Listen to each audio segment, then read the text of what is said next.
Start कर दें हम लोग। जी अभी कर लो। चलिए ठीक है। टाइप 2 डायबिटीज पढ़ रहे थे हम लोग। ये हमारा कंप्लीट हो गया था। इसके बाद हम लोग देख रहे थे सेकेंडरी डायबिटीज। कुछ लोगों का वेट बहुत ज्यादा, जिन लोगों का लाइफस्टाइल की वजह से डायबिटीज होती है ना, उनका होता है। लेकिन कुछ लोगों को diabetes due to other factors, इतने फैक्टर्स होते हैं उनकी वजह से हो जाती है। तो इसका रीजन ये हो सकता है कि कुछ लोगों को जिनको डायबिटीज हुई भी है ना, उनका वेट लूज होना शुरू हो जाता है। मैंने खुद इस तरह 3-4 पेशेंट्स देखे थे। उनके साथ यही इशू था कि उन्हें डायबिटीज था और वो बहुत ज्यादा वीक हो रहे थे, बिकॉज उनकी जो डाइट थी ना, वो डाइट नहीं प्रॉपर ले रहे होते। अभी आप ना मुझसे बाद में कांटेक्ट करना, फिर हम ये डील कर लेंगे इस, मैं आपको डिटेल में बता दूंगी। अच्छा, हम लोग ये सेकेंडरी डायबिटीज में मेंशन करना भूल गई थी यहाँ पे। इसको हम लोग डिस्कस कर लेते हैं। सेकेंडरी डायबिटीज में लाइफस्टाइल फैक्टर्स की वजह से पहले टाइप 2 डायबिटीज हो जाती है। टाइप 2 डायबिटीज में क्या होता है, पेंक्रिया, जो इंसुलिन की प्रोडक्शन है वो ज्यादा होना शुरू हो जाती है, लेकिन सेल रिस्पॉन्ड नहीं कर रहा होता। सेल रिस्पॉन्ड नहीं करता जब इंसुलिन को, तो इंसुलिन की प्रोडक्शन और ज्यादा होना शुरू हो जाती है। इससे पता क्या होता है, फिर जो पेंक्रियाज जब एक ही चीज बहुत ज्यादा प्रोड्यूस कर रही है और उसको रिस्पॉन्स नहीं मिल रहा, तो जाहिर है उसके खराब हो जाना है। तो पेंक्रियाज खराब हो जाता है और फिर वो इंसुलिन प्रोडक्शन नहीं करता। तो इस तरह सेकेंडरी डायबिटीज में डायबिटीज टाइप 2 भी होती है और फिर दोबारा टाइप 1 होती है, फिर ये को एग्जिस्ट करने लग जाते हैं। इसमें फिर हमें इंसुलिन आउटर इंसुलिन यूनिट भी देने पड़ते हैं, ये कवर अप करने के लिए कार्ब्स के यूनिट्स। समझ आइए सेकेंडरी की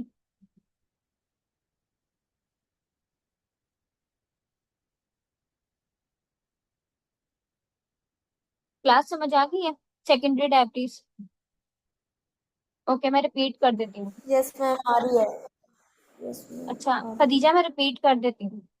सेकेंडरी डायबिटीज में बेसिकली ये होता है कि पहले टाइप 2 डायबिटीज हो जाती है ना, किसी को अगर टाइप 2 डायबिटीज है, हमने क्या पढ़ा है कि सेल रिस्पॉन्ड नहीं कर रहा होता इंसुलिन को, और इंसुलिन की प्रोडक्शन करता रहता है पेंक्रियाज।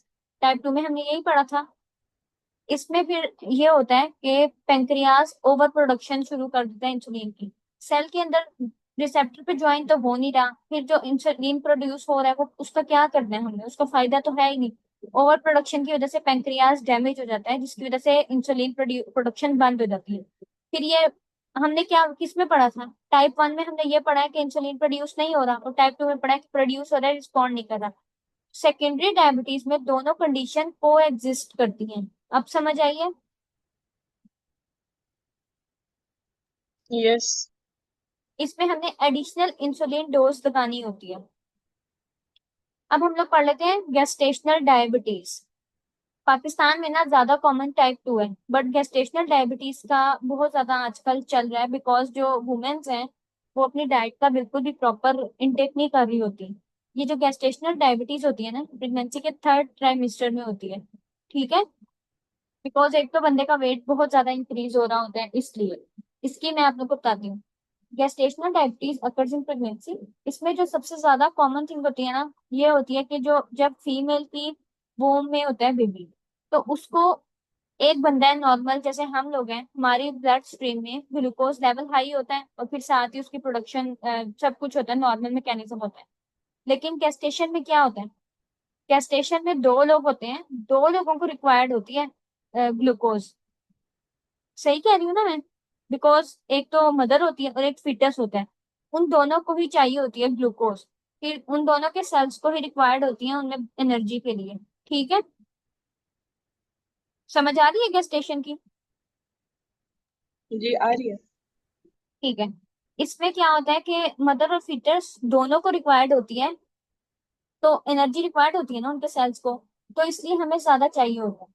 जो नॉर्मल प्रेगनेंसी में ना ब्लड ग्लूकोज लेवल इंक्रीज होता है इतना कि दो लोगों की डिमांड्स को मीट अप कर सके।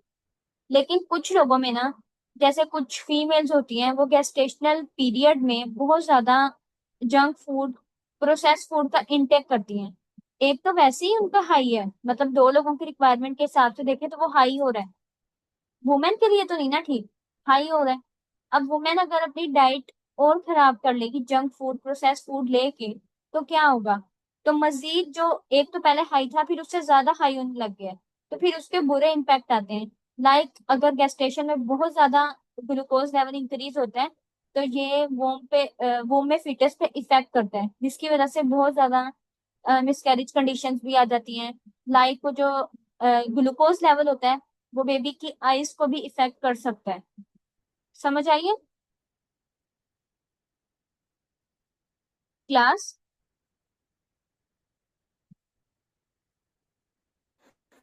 यस मैम, आ रही है, समझ आ रही है। ठीक है।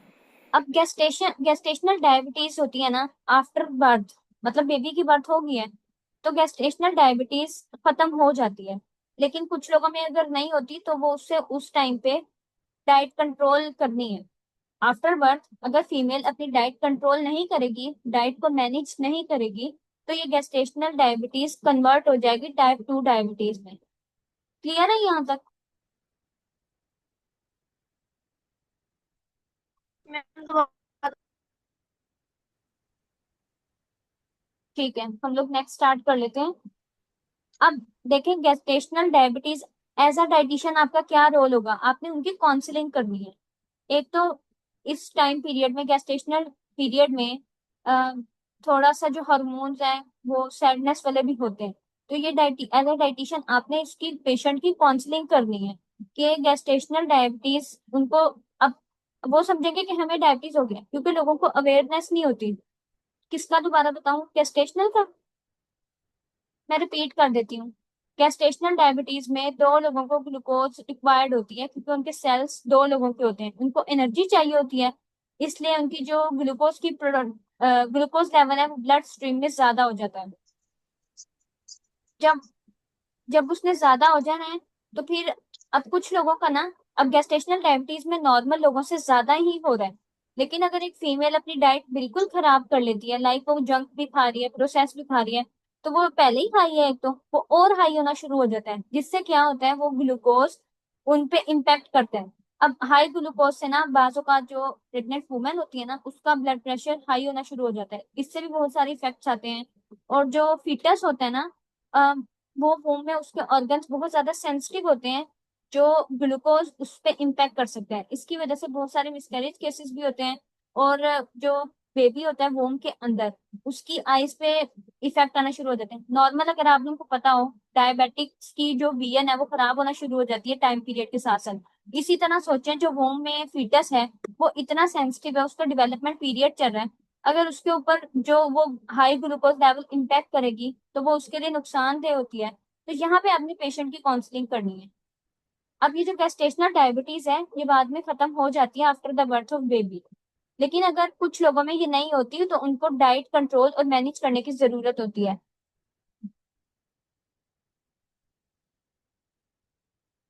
अब नेक्स्ट हम लोग देख लेते हैं इसकी सिम्टम्स एंड साइंस। डायबिटीज में ना मोस्टली यही, इनमें से बहुत सारी सिम्टम्स आपको पता लग रही होती है। फ्रीक्वेंट यूरिनेशन, सबसे ज्यादा लोगों को ये वाली सिम्टम फेस करना पड़ती है। आप लोगों को गेस्टेशनल तक समझ आ गई है? क्लियर है यहाँ तक? रिपीट करना हो तो मुझे बता दे, मैं रिपीट कर दूंगी, कोई इशू नहीं है।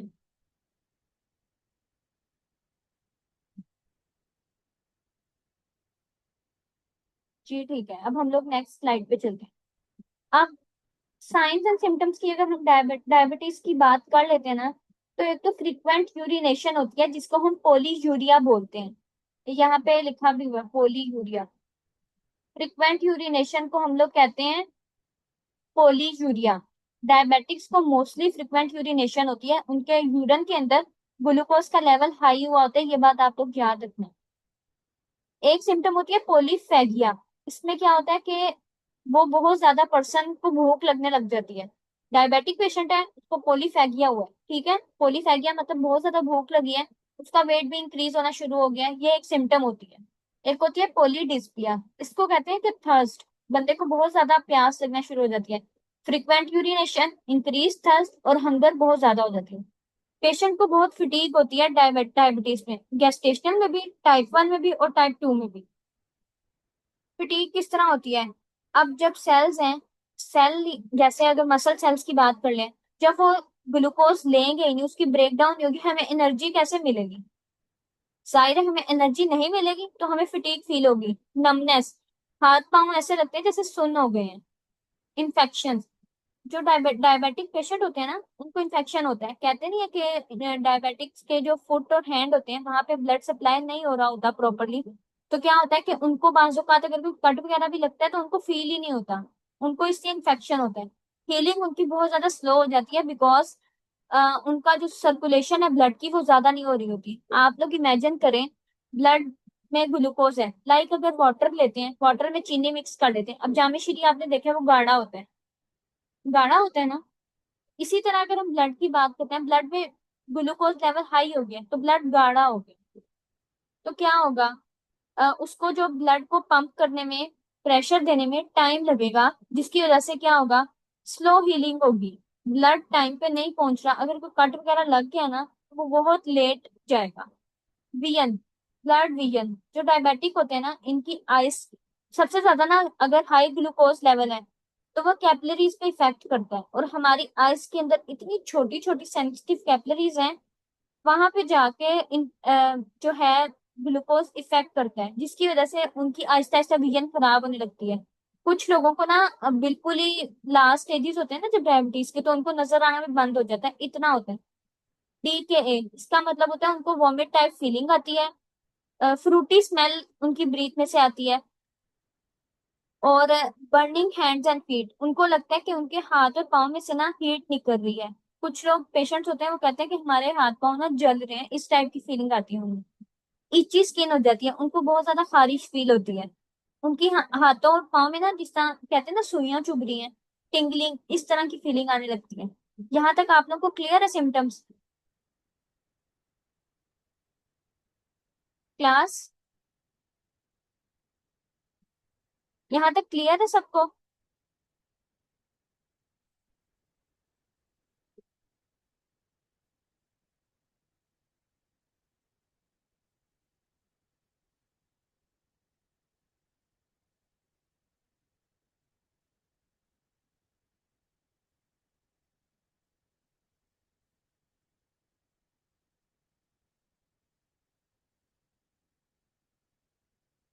चलें ठीक है, मैं एक मिनट बताती हूँ इसका भी।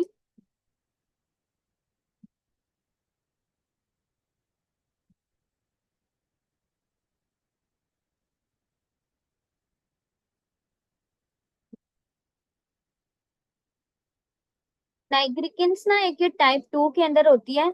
इसमें बेसिकली ये मेडिकल साइन होता है, ब्राउन टू ब्लैक, मतलब के पिगमेंटेशन, जिन लोगों में इन, अब आ रही है आवाज? क्लास आवाज आ रही है आप लोगों को?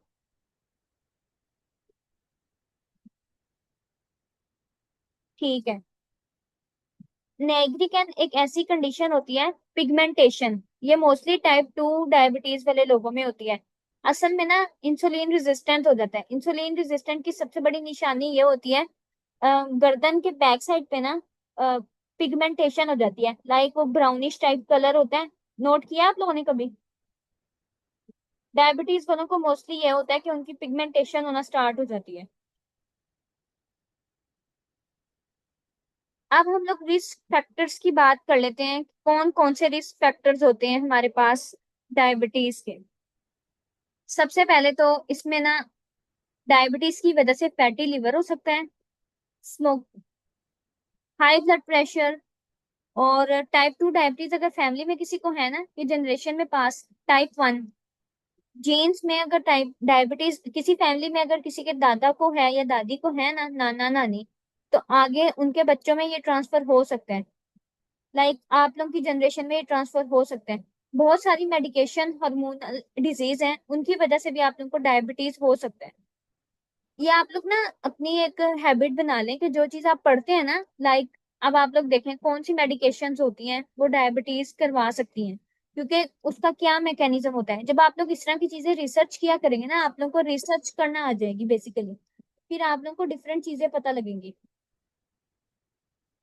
अब आ रही है आवाज? एक मिनट में इंटरनेट चेंज कर लेती हूँ, आप लोग को आवाज नहीं आ रही।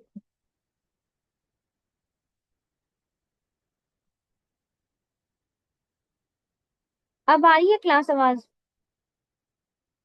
जी अब वही है, पहले बहुत ज्यादा कट रही थी। चलें ठीक है, मैं ना रिपीट कर देती हूँ आप लोगों को सब कुछ। साइंस एंड सिम्टम्स क्लियर हैं, तो हम लोग नेक्स्ट देख लेते हैं।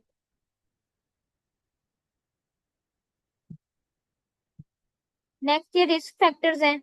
और कॉजेज एंड रिस्क फैक्टर की अगर हम लोग बात करें डीपली, अगर तो पेरेंट्स डायबिटिक्स हैं ना, तो टाइप 2 के बहुत ज्यादा चांसेस है कि उनके बच्चों को भी टाइप 2 डायबिटीज हो सकती है। Obesity and inactivity lead to insulin resistance due to fat accumulation. मैंने आप लोग को बताया था ना कि सेल पे रिसेप्टर्स होते हैं, अगर तो बंदा डायबिटीज वाला जंक फूड लेगा तो क्या होगा, उसके सेल के इर्द गिर्द लिपिड लेयर जमा होना शुरू हो जाती है, जिसकी वजह से क्या होगा, इंसुलिन सेल रिस्पॉन्ड नहीं करेगा और फिर डायबिटीज। स्मोक टॉक्सिन लीड, अब जो लोग स्मोकिंग करते हैं ना, उसके अंदर डिफरेंट टॉक्सिन्स होते हैं लाइक कार्सिनोजेंस वगैरह, वो उनकी बॉडी में इन्फ्लेमेशन प्रोड्यूस कर देते हैं, जिसकी वजह से क्या होता है, फिर उनको डायबिटीज वाली कंडीशन स्टार्ट होना शुरू होता है। देखिए हर चीज एक ही दफा तो नहीं ना होती। एक बंदा अपना लाइफस्टाइल खराब कर रहा है तो उसको डिफरेंट चीजें खुद ही होना शुरू हो जाती हैं। ड्रग्स की बात करें ना, स्टेरॉइड्स वाली ड्रग्स होती हैं जितनी भी, अगर वो बंदा ओवरडोज ले रहा है तो ऑब्वियसली डायबिटीज की तरफ वो जा रहे हैं।